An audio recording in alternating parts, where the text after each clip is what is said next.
Representative Michaelson, Jenet. Thank you, Madam Speaker.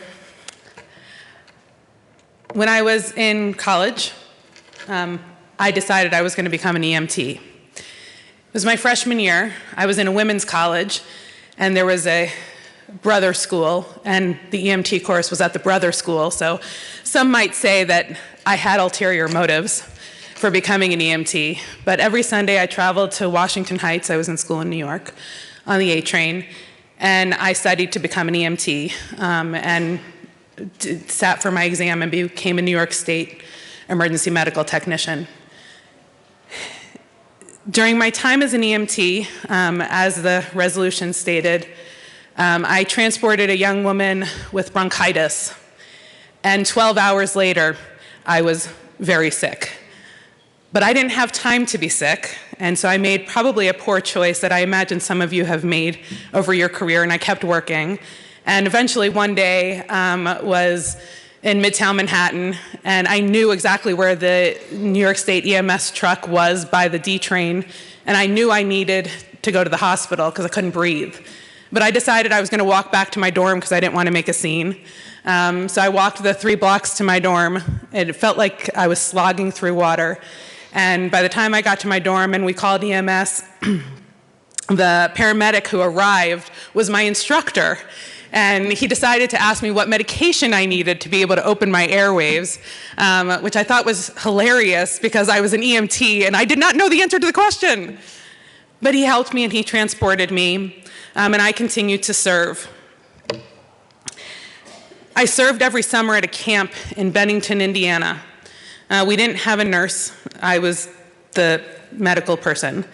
And one year, the last night of camp, we had a fire. And we were in Indiana, very forested. The cabin was in the women's village, but it was the junior counselors, it was the young men. They woke me up and they said, "Daphne, there's an emergency." I couldn't find my glasses. I could see the fire, and I knew I had to evacuate the village. And so I started going around to the cabins. I was in the girls' village, the fire was in the girls' village. I started going around to the cabins and evacuating all the girls, and I could feel the gravel. I couldn't see, it was very, very dark, but I could feel the gravel versus the grass, and I'm evacuating blind. And I get by the cabin that's on fire, and the boys are standing outside, and they said, "Daphne, Craig is still inside. You have to go in." And I looked at that fire and I knew if I went in, I would die.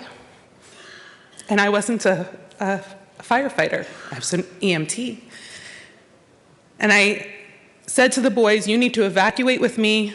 Maybe Craig took our old fire route. We used to do a drill where we would go down to the lake, and then we learned that that's the lowest point on the campground, not very smart if there's a fire.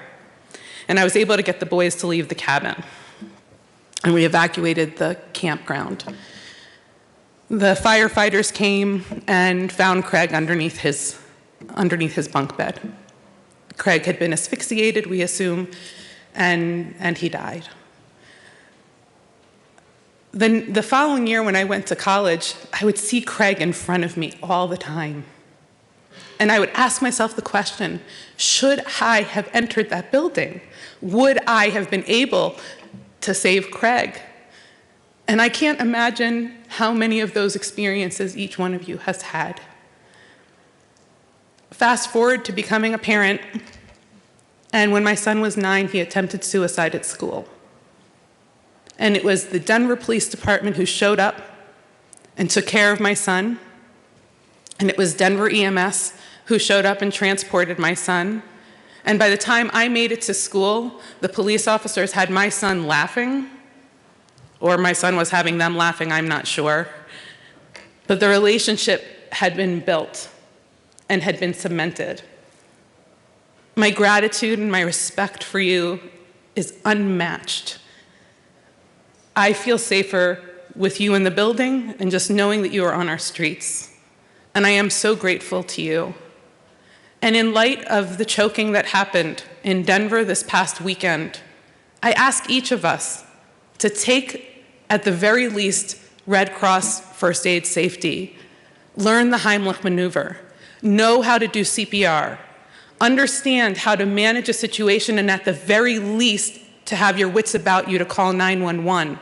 Because oftentimes in an emergency, people are so scattered, they can't even call 911. And by your being able to be in control as a first responder, you can do that, and then they can come and save the day. I thank the sponsors, and I thank all of you for your service. My undying gratitude.